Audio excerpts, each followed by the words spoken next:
Okay, first of all, I'd just say thank you very much, Professor Wayne Lee, for inviting me here.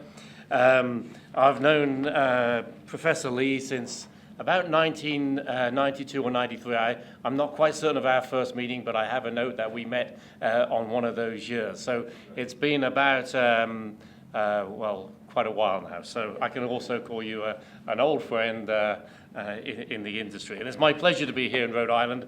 Rhode Island is one of my favorite states in the US. It's a beautiful area, and you have something that is one of my passions, good water for sailing in. So anyway, as Professor Lee noted, I did have this subject outside the Asphalt toolbox as a sort of a thought for doing a presentation. So I thought, well, I'll just put one slide in here just to explain what we're doing here. And what I always like to think of in engineering is quite often in a specification we'll make some box and we'll have some value in that box. But what we need to do is we need to think about how those values got into that box. Because as we have new materials being developed, and if you look particularly at the asphalt materials at the moment, we have things like refined engine oil bottoms being used, we have things like polyphosphoric acid, lots of new materials, and I mentioned that in a little bit of the abstract that I put in this publication you have for today. But we are doing at the moment a large amount of work to try to extend our knowledge and our understanding here. And what we need to do is we need to, as we look at these materials, understand the relationships that went into developing our specification boxes so we can take information and try to understand those materials and develop new specifications. I have a lot of information on my website, abatech.com. And this presentation today, if you go on my website and you type in www.abatech.com and then do a backslash and just add two very simple words, RI for Rhode Island, .pdf, you will pull up this presentation, okay? So abatech.com, put the backslash RI.pdf, and you'll have a copy of this presentation in a very simple way. So what I'm going to talk about mainly is FWD. So this is getting on to the heart of what we want to talk about today. And I have about 50 or so slides which we'll run through to give you some sort of conceptual ideas. As Professor Lee mentioned, I have a team of people, and we've been working with FWDs since the early 1980s. We had machine, I forget the exact number, but it was machine number 5 or 6 from Dynatest back at that time when I was involved with the University of Nottingham in England. Typically our company does about 10 to 20 projects every year, and the engineers that we have on our team have been programming software for a large period of time. It's in use around the world. And some of the manufacturers resell our software. The first thing that I should say is that FWD testing is one of the most accepted technologies for assisting with asphalt pavement rehabilitation technologies. This is not new stuff. This has been around for a long period of time. So what I want to cover is some of the historical perspective, data collection, go through this as a sort of a program, look at some of the equipment options and make some sort of comments here. I'm not going to give you a complete picture. I'm going to basically present some of the challenges that we see in the industry, some of the things and some of the considerations that we need to do. If I wanted to talk and give you a course on FWD testing, I might be taking maybe a week to do this. So I'm just going to give you a bit of a flavor of some of the things that I think are important in terms of what FWD testing is about. So first of all, just to go back to historical perspective, I always like to go down what I call memory lane and look at where some of these things came from. And if you look at the early papers that were written on this, what they recognized that we needed to do was to capture the deflected shape of the pavement. So we don't just need to capture a single deflection at a certain point. We need to measure the deflected shape of the pavement. Just like with structural engineering and bridge engineering, for example, we're concerned with the amount of deflection on those. So we want to capture the deflected shape. The load levels that we're typically applying in our testing are sort of in that range, 6 to 25,000 pounds. The reason being is that's typically what trucks or lorries, if I go back to England, sort of apply as loading to the pavement. If we're working on ports or airports, then we might be looking at heavier weights being applied by our FWDs. But for road use, that's typically what we're looking at. They said we want to have a loading patch which is similar to that of a tire. So they made use of a rubber buffer underneath a loading platen and selected a 300 millimeter diameter loading area. And if you read the original papers, the idea was to be similar to a tire. And what we do is that we then load the pavement, we measure the load, and we use geophones to measure the deflection. So this is going back, this was the original scope. If you read the papers from the early 1970s, late 1960s, this is what you'll see in those papers. And these are some of the pictures that you'll see in those papers. And it's quite interesting if you look at this, and it's just worth pointing out, these weren't very automated devices. If you see here, this device here is on a little trailer, so it could be towed behind an older looking car sitting here. But you see these cables and things lying around on the road. This was a procedure where you'd be stopping on the road, you'd be measuring voltages on voltmeters. You didn't have a nice fancy, PC or laptop computer. You'd be using, maybe oscilloscopes and things like this. I mean, I was using oscilloscopes when I was working in the industry, in the university, in the early 1990s. Now we just captured all these things on data units, and we have this beautiful digital data. This didn't exist back then. It was early days, but this is the type of equipment. This is showing some of the equipment from the early 1970s. This is showing later in the 1970s. One of the things you should note is that some of the original developments for this equipment were in France in late 1950s, early 1960s. Denmark then picked up on the work, and some of the equipment companies that we have, and I'll mention, are Danish companies, and they're probably the leading companies that we have for this equipment. And then more recently in the US and some other places in the world. But I'll mention those as we go along. Today's equipment looks like this. These are the sort of main manufacturers represented in this slide here. It looks nice, modern, sleek equipment. Everything's on computer control. You drive along, you'll do a test, and then you'll do your measurements, and then you'll move to your next location and drive along.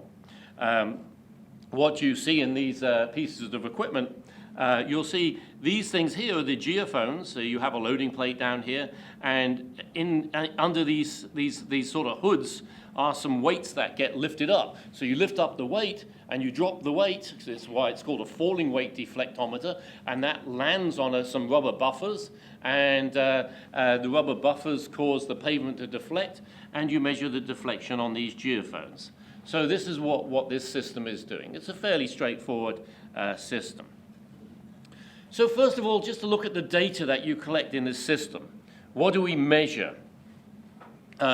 Typically at any individual location, we're going to do several drops. We'll typically do a seating drop, and the idea is that with a seating drop, you might have the geophone sitting on a little bit of sand, or maybe not seated quite correctly. So you do a seating drop, and hopefully that settles everything down. And then typically at a single location, you might do 6 drops, you might do 8 drops, you might do 2 or 3 drops at different stress levels. Certain people have specifications for doing this. So if you go to one agency, they'll say, well, I want you to do this one way. Typically, if we don't have a specification, we might do, say, 2 or 3 drops at 2 or 3 different stress levels. And this sort of involves you driving to a certain point. You will stop for about a minute, and you'll do your tests, and then you'll drive on to the next point. So you might do something of the order of 30 to 60 tests per hour. If you have a difficult situation for location referencing, so you're on an airport or a port type pavement, then location reference can get a little bit more difficult and your production rate will go down, so you'll have a lower production rate. But typically that's what you'll see. What the data is collected, I thought, well, I should show you the real data that's collected. And the information in here is taken from the FHWA website that you see on the bottom there. But what we're doing is you're measuring from each of those geophones, you're measuring velocity. And what we're doing is we are integrating that velocity over time to determine deflection. So the top graph there is from a Dynatest machine. The bottom one there is from a Gills device. So there's a couple of different devices there. What we often do, or what we normally do, is we ignore this data. We take this data and we will reduce this to a singular value of deflection at a certain point. Okay? So if you want to do more sophisticated analysis, there are other options existing with FWD data. We have time history data, such as this data. Often we never use it. This shows now the data from an FWD being reduced to the deflections as a function of time, whereas those previous graphs showed velocities as a function of time. On this particular plot, you can see you see the load signal. The load signal here is not doesn't have necessarily a perfectly smooth curve. And this, the reason I put this load signal is this is more typical of load signals of FWDs. Some FWDs can put a really nice smooth signal there, but the majority of the FWDs that we have that little shoulder in the signal. So it's not a perfectly smooth load signal. The response signal coming from those geophones, you can see there's 7 geophones there. If you look at when the peak occurs, you see this peak is occurring at this point here. This peak is occurring at this point here. The peaks are not occurring at exactly the same time, okay? But we take those peaks at different loading times and we record that as our deflection bowl. So it's a sort of a pseudo deflection bowl. It's not perfect, okay? Because it's time history. There's a little bit of what I would call empiricism in terms of how that deflection bowl is being developed. You know, you've got an assumption of a quasi-static type behavior. You consider the absolute magnitude of load, and you consider the absolute magnitude of deflection with each of those readings. That's 99.9% of the analysis that we do with the FWD. You have a few universities who are developing procedures to look at the time-based analysis and dynamic analysis to try and get more analysis out, or more information out of the signals. There's standard data formats defined for the time-based data. That's been done by Shto in years back. Typically, we will see 7 to 9 geophones being used. Generally, they're in line with in line with the loading pattern. So you'll typically have your loading pattern here, and you'll have your series of geophones out in front of you of that loading pattern as you test the pavement. The QAB machine has them behind the loading pattern, so that's just a little difference with the QAB machine. But you can also have them at the side of the loading pattern as well, and you can also have them at the side, the behind, and at the front in some configurations as well. So there's different sort of configurations that can be used. When we are doing FWD testing, we'll generally have a ASCII text file of some kind or a database file. And I've just put a little example here.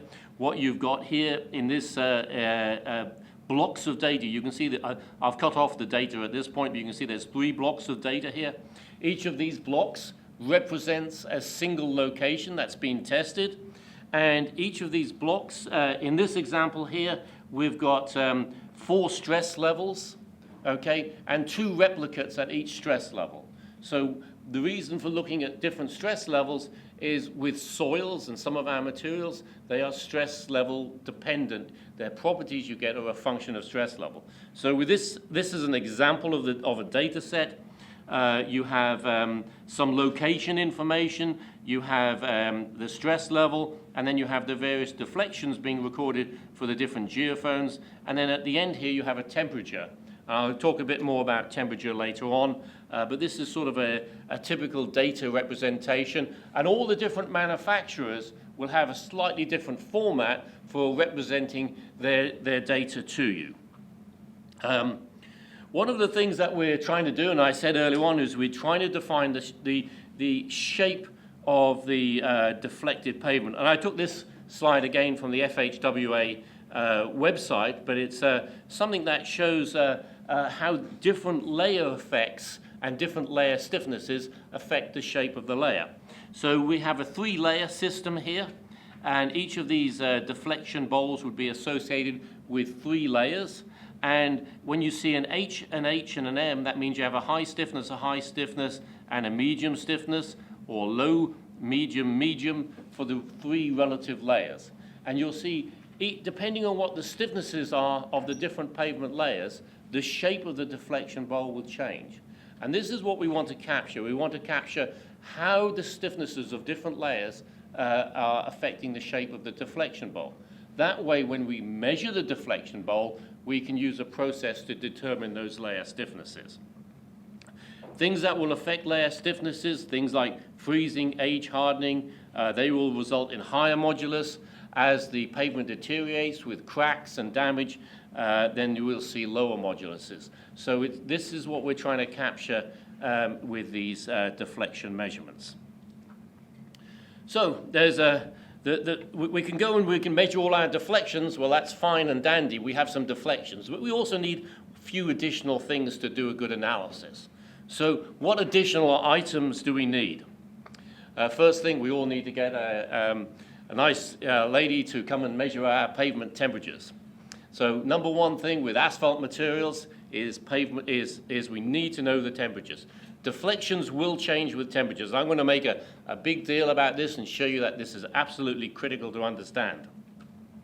We can consider 3 types of temperature in our analysis work. The first of all, we can consider the air temperature. Okay? We can also, secondly, consider the surface temperature. You know, a black road will heat up. We can measure the surface temperature. And the third thing, if we want to do like is being shown there, we can drill a hole in the asphalt. So we can drill a hole to various depths, and we can put a little bit of medium in the bottom of that hole, and we can put a temperature probe, and we can measure the temperature at different depths in our asphalt. So there's 3 types of temperature that can be measured: air, pavement surface, and at some location within the pavement depth. When I first started doing this testing in the 1980s, the most reliable temperatures that we would measure would be the pavement at certain depths. These days, we tend to rely more on air temperature and pavement surface temperature because we have a lot of good algorithms that relate the air temperature and the pavement surface temperature to temperatures at depth. We didn't have that in the mid-1980s when I started doing this work. So there's sort of been a slow transfer. But I would say that it's probably useful to have all 3. Doing it at some depth in the pavement is easier in a port application, which is what this example was shown here, because you haven't got continuous traffic running around.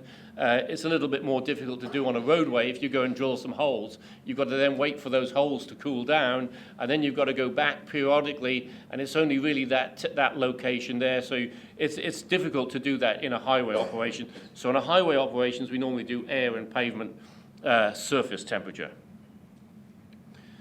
We have to know pavement thickness. I mean, we had a great presentation from Professor May Gindi just a few minutes ago about GPR, and of course GPR we can use that for understanding the layer thicknesses. We can do cores such as this. But what we want to be able to do, we want to be able to divide our pavement lengths into discrete sections of uniform thickness in some manner. So we need to know the thickness information. So these are the two key pieces of additional information we want. The other thing that we mustn't forget is our pavement structure sits on something. It sits on a soil or foundation of some kind. So typically we'll do some work to look at the soil foundation. This was actually a project I was doing in Kyrgyzstan, and that looks, a pretty deep trial pit there. The guy's standing there, he's way down in the trial pit. And they didn't even have a masonry saw to cut that block out. I don't know if you notice here, but what they had to do is take a core barrel, and they basically slowly did cores all the way around the edge of that trial pit so they could lift that piece of pavement out. So it was a little bit more difficult, and then they got their guys to basically dig down, and we were looking at the pavement profile with depth. The other things that we'll quite often do is we must never consider one technology isolated by itself. So we could say, oh, I believe FWD is always going to give me a 100% right answer. But we can also learn from things like dynamic cone penetrometer, CBR tests, material results, gradations. When we put our results together and develop our big engineering picture, these things should tie together. So what we want to do is not consider just one element. We want to consider the different elements and building this into our, what I would call a test of engineering reasonableness. And I noticed you had Carl Monesmith here as one of your earlier speakers in the early 1990s, and this is a term that Carl Monesmith will always use, is that what we have to do is make sure that we are covering everything so we can make an assessment of engineering reasonableness. So that's not my term, that's Carl's. And if he was here, he would be saying that same sort of thing. Great to have him. Yeah. The other thing that we need to do, location referencing. We've heard about GPS, we've heard about the use of distance measuring devices. We have to have good location referencing. I always like to use GPS with, say, a distance measuring device. Every now and then my GPS will be thrown and I'll end up with an odd point somewhere, and I think, no, that's not right, but I can correct it afterwards. So, we need to work with a coordinate system. For those of you who don't know, there's a nationally or internationally recognized way of taking coordinates from GPS data and converting those to grid planes. So in the world, we divide the world up into grids. And anywhere you go in the world, there's a way of converting that GPS data to your particular grid plane in the part of the world. Whether you're working in the South Pacific or whether you're working in North America or Europe, everywhere has a different reference system. Those are online, they're easy to find, so there's a system there for converting GPS to city, state coordinate systems or whatever you're working in. So some other things, base map information, soils, geology, construction history, materials test results, the borings, DCP data, water table, all of these things are very important to try to get the big picture and understand what we're doing. And I've got a couple of examples I'm going to show on this in a little bit. What we then do is we take this data and we want to use this in analysis systems. And I'm going to show this with these examples that I mentioned about how we might use this. I'm going to show a few examples of data and things that I typically do, okay? And different engineers and different engineering staff will have different approaches. I'm going to throw some things in that I do, talk about some other things that you could do. I like to look at deflection profiles. I mean, this is an example of a road in Florida that was tested sometime this year. And typically what we'll do is look at deflections D1, D1 minus D3, D7. The reason we do this is the D1 gives us some sort of indication of the overall pavement strength. The D1 is what we measured underneath the deflection, underneath the loading plate. Okay, D7 is being measured far away from the loading plate. D3 somewhat closer. D1 minus D3 is giving us the shape of the deflection bowl sort of close to that loading plate. So it's more related to the structure of the upper pavement layers. D7 and the far deflections are telling you more about the soil stiffness, okay? So it's sort of giving you some sort of indication in soil stiffness. And the reason we do this, if we start to look at variations here, it's starting to tell us where we've got different structural performance. So you've got certain areas that are having good structural performance, certain areas having bad structural performance. So it helps us with subdivision of the pavement into uniform areas. There's a wide number of deflection parameters that you can use. I mean, the example I showed you there, D1, D1 minus D3, D7, you know, you can change those around. You can use slightly different versions of it. There's a bunch of parameters which are called area parameters. Okay, if you look at some of the work that's been done, and it's in the Shto, in the American Association of State Highway and Transportation Officials. If you look in the 1993 design guide, which is the Green Book, it'll talk about some area values. This one's not talked in there. This is an Area 6 value. And this bottom one here ties quite nicely to the lower structural component of the pavement. The area parameter in the Shto guide ties quite nicely to the upper structural components of the layers. So there's these different parameters that you can use. The area parameters are quite nice since they're less affected by temperature, so they're a little bit easier to use with the raw data. And I'll talk about temperature corrections and etc. in a minute. One of the things about these, we always want to try to tie them to geological information, topographical information, etc. You know, this is sort of important. Never consider things in isolation. Always consider the big picture, and it's very important to look at the whole big picture. I'm putting this example on. This is an airport runway which was tested last year in one of the Pacific Islands. I took the names off this just to protect the confidentiality of my clients here, but you know, if you really go and search every Pacific Island, you might find it on Google. But anyway, it's quite interesting. You can see the coastline here. You see this is a coastline here, and the land went a bit further out here. And if you look what's going on here, and you look at the topography, this is the top of a hill here, or the top of the hill is actually here. They actually filled in this land over here. This was land they filled in. The area where the sea, there's some land that they filled in here.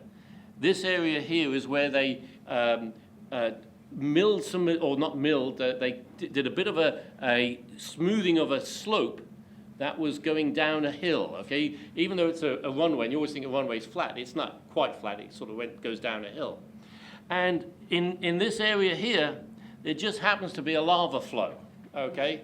So this is a volcanic island, lava flow, and it's going down this area here. Well, when the lava flow went there, it ended up this being a valley, which was why it was filled in. So this is a little bit higher ground. You got, you know, the lava and the flows all came down this, left this a little bit higher.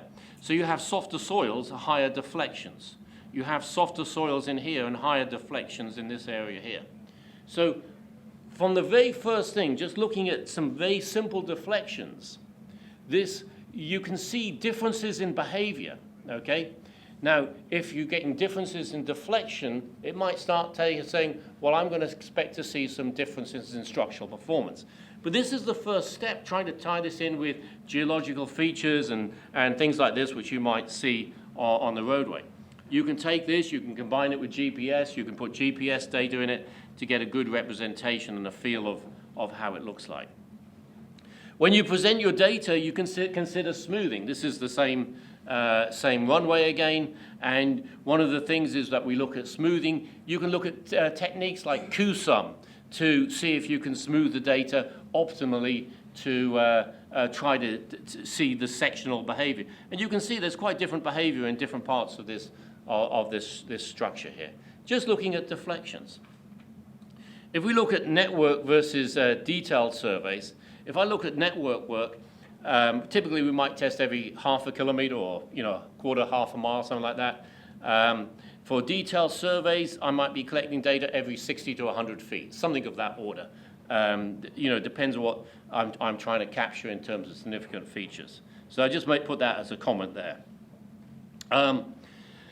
Now, going on to some of the analysis in the Shto method, in Shto we're using a soil modulus from a simple deflection.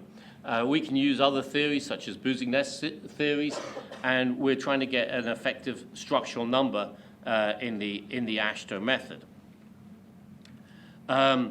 This is all detailed in the 1993 Shto guide, you were using that first of all to get the roadbed soil resilient modulus, and then we use that with a procedure to get the structural number effective.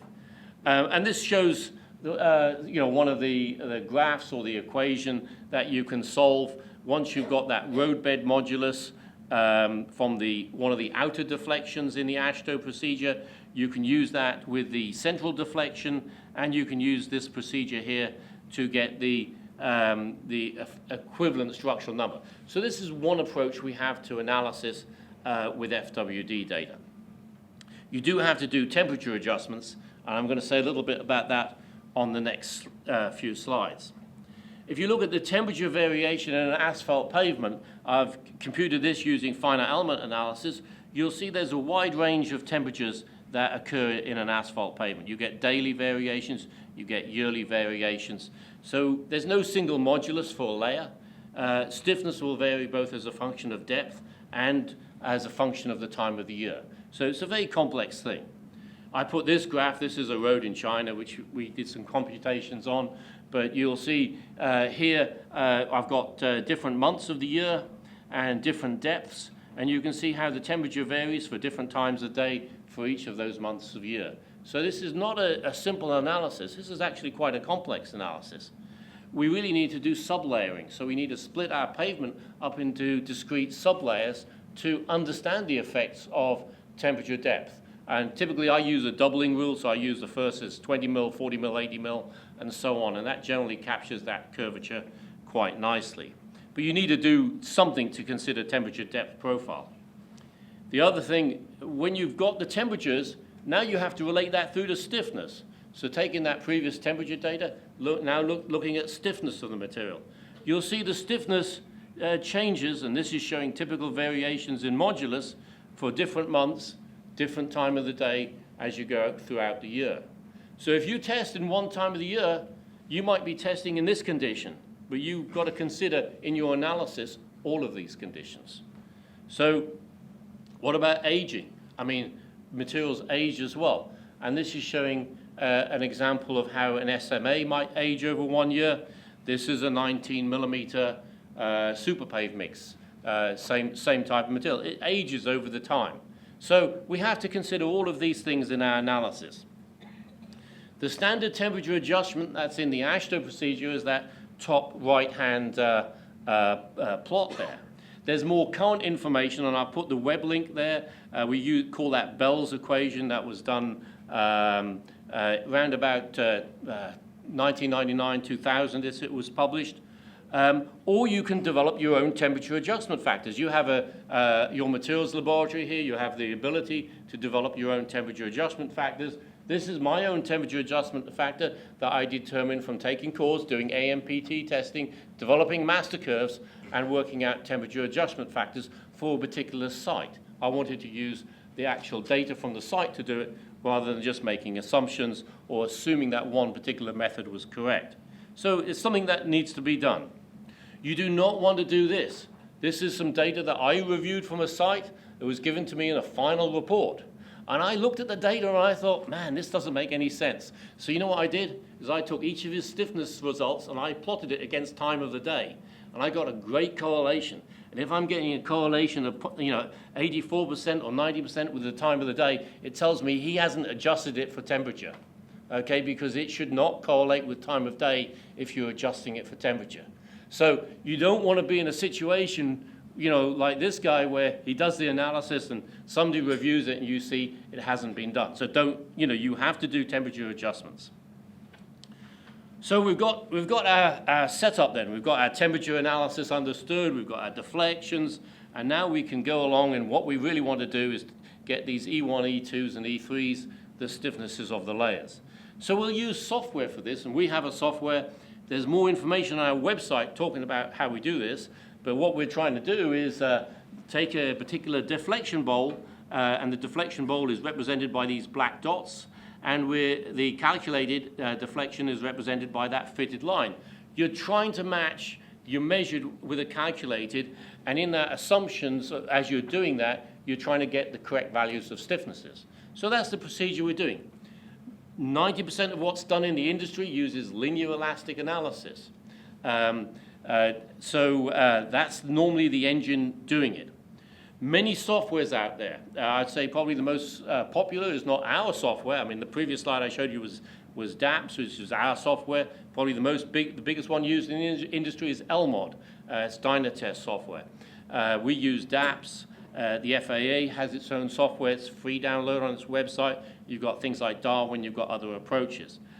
Generally speaking, we'll normally see a fairly good correspondence between those different softwares for the bound layers, generally poor correspondence for the soil layers. So this shows our correspondence, DAPS versus LMOD, just as an example. But one thing I say is never necessarily rely on just one software. Make sure you run it in this software. Make sure you run it in this software. I'll typically run it in 3 or 4 different analysis methods, and I want to check one against the other just to make sure that I'm not missing something in my analysis procedure. The bottom thing is there's a soil structure model that you really need to consider and look at the geology, etc., what's going on. So if you've got the rock just a few feet from the surface or close to the surface, that's going to really change the shape of that deflection bowl. Some analysis programs can't deal with that. I first came across that situation in the Bahamas in the late 1990s, and I had to modify our software because of it. Okay, so as we've come across different situations, we've modified software to deal with it. So there's different sorts of soil structure things that we need to do, and we need to consider them. It's not an automatic choice. We need skilled engineers to do this. Okay, if I look at that airport that I showed you earlier on, that was analyzed by an automatic guy, okay, on autopilot before, and he saw no difference in that pavement length. We analyze it and we say, well, okay, we can see differences here and differences here and differences in here, which we can relate to geology, soils, and other things. Don't do it on autopilot. You have to really look at all the data, and we need skilled guys, like you guys, to be involved in doing it. As the materials damage, we have a problem. Their stiffness reduces, okay, and their life reduces. And this is from some of the Shto MEPEG stuff, and basically it shows how you might have a damaged master curve versus an undamaged master curve. And now we have to try and assess damage. So what we'll do is we'll go to some sort of model, and we'll try and consider the material properties, environment, the traffic. We'll look at damage transfer functions. And for a new pavement design, this works great because we have a nice, easy system.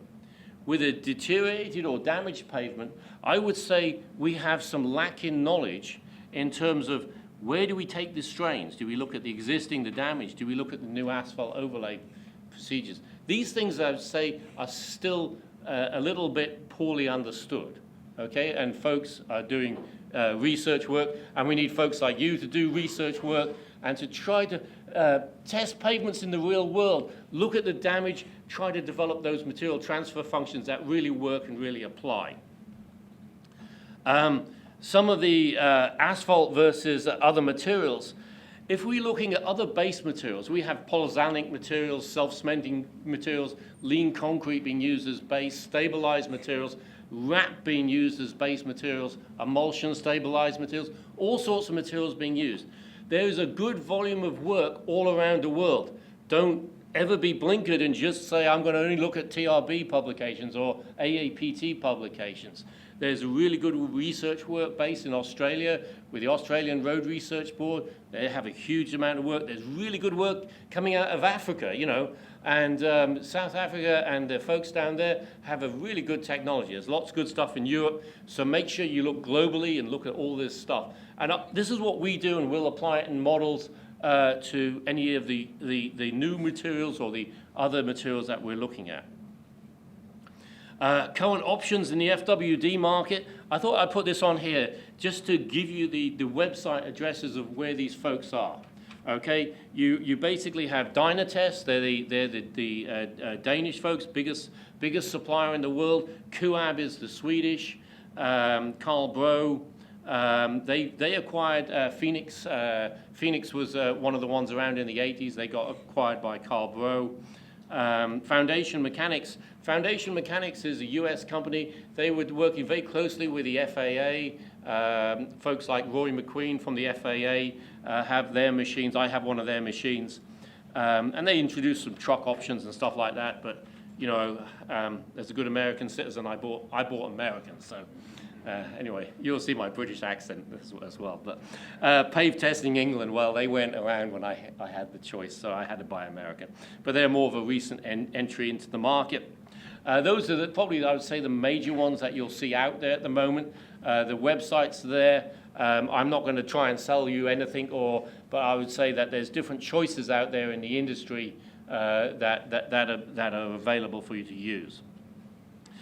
This is the same picture that I showed you earlier on. This is the Kuab machine. This is the Carl Rowe machine, which used to be they acquired the Phoenix technology. This is the Jills, their latest one from Foundation Mechanics. They're in El Segundo in California. This is the Pave Testing one coming out of the United Kingdom. They had a nice display at TRB this year in Washington, D.C. And this is the Dynatest one, which is probably the most popular machine used around the world. All different options in terms of equipment that you have available. So other additional equipment that you should consider when you're buying FWDs, use of things like GPR and GPS. GPR, ground penetrating radar, GPS, global positioning systems. Of course, all of the equipment will come with temperature sensors these days, so we don't need to consider that anymore. So in summary, FWD is a tool that should be used on every highway network that exists today. If you're not using it in Rhode Island, you should be, because you can be getting economics, okay? You can, like on that airfield, you can decide, I want to rehabilitate this bit and not this bit. And you have a rational way for deciding where you spend your rehabilitation dollars. That's going to extend the life of your pavement network. So it relates directly to economics, okay? And that relates directly to everybody paying tax dollars. So it's an absolute thing that everybody should be using a device like that to manage networks. If you want to do detailed project design, you've got more complex calculations that you need to do. This is not new to Rhode Island. Work has been conducted here over the past 10, 15 years. And I know you've been doing work here. It's available online. So it's not a new technology to Rhode Island. So this is the summary of my technical presentation. I want to give a quick plug for the Association of Asphalt Paving Technologists and our next meeting, which is going to be in Indianapolis. We had our board meeting there this week. And we're going to be planning a great meeting. We have, for those of you who are students, we have a student poster event, and there's prizes associated with that. So we need to talk to Wayne about making sure you're represented and you're there. And if you're not members of AAPT, I have a few membership brochures with me. Please come and talk to me. And with that, I would like to say thank you very much. I'll very happily have any comments or questions.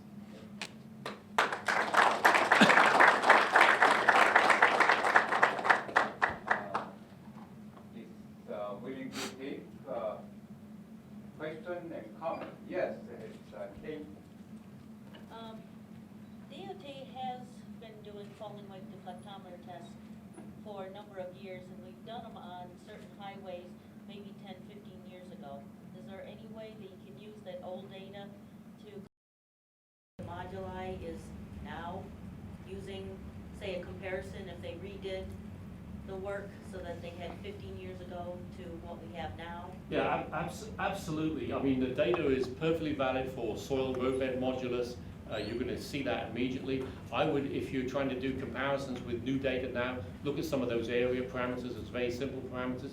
You can still back analyze the data and get modularized for that time, and you can compare that to the modularized you have today, and you can look at how the deterioration has occurred over the time. That's very valuable data if you have it. If you don't have the temperature data that goes with those for those particular sites, you can normally get that from the NOR database. NOR database has very good temperature records for the whole of the US. And if you haven't got the actual temperatures for your observations in your files, just go to that database, and generally speaking, you can supplement your information with what's in there. So any historical data, I would say, is very valuable. If it's something that you can give to a student for a master's project or a PhD as part of their analysis, that type of what I call data mining is incredibly valuable. Great, thank you. Any other? Okay. Jeff, wonderful talk. I always enjoy and learn a lot when you speak. I was wondering if FWD is sometimes used to go across a roadway to learn if there's different places that are wearing as part of a traffic lane. Yes, we'll do that from time to time. We'll call it a transverse profile. We'll just move across. You know, we've used it in all sorts of weird and wonderful situations. I mean, we've used it to look at, say, like the damaging effects of moving in, say, a 120-ton bridge structure over a partially constructed road.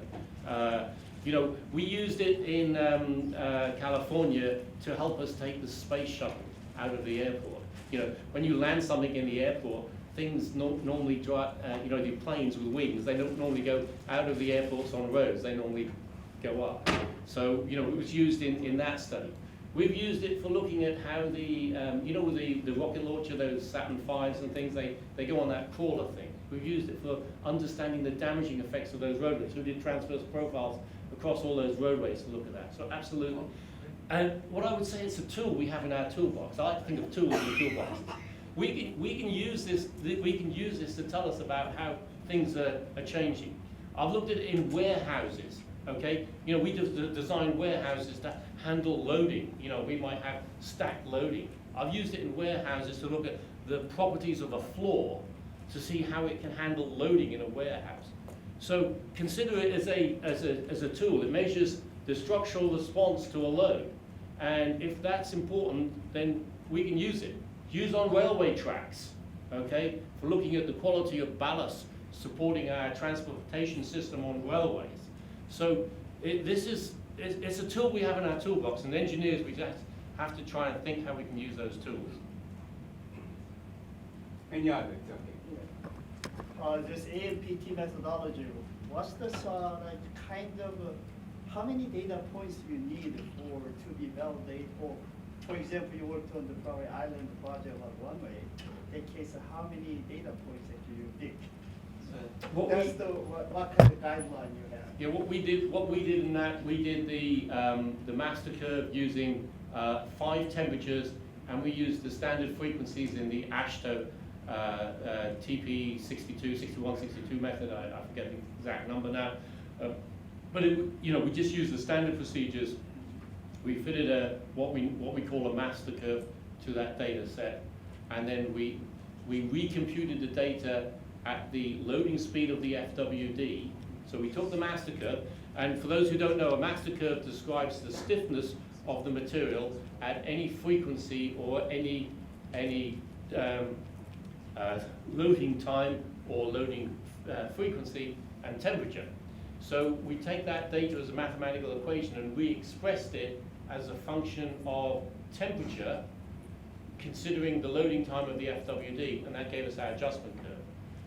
With that particular study, we took 5 or 6 cores through the full depth of a port pavement, and you know that consisted of several layers. So we actually tested the layers combined, and I was trying to get a combined. You know, the FWD is contesting combined layers, so I was trying to get a combined effect for doing an adjustment, and it worked reasonably well. It gave reasonably sensible numbers. I can give you the details of that if you want me to share that with you. I'm quite happy to give you that. Okay. Any others? Okay, so thank you again. Give us actually, we have a small gift for you. Not too small.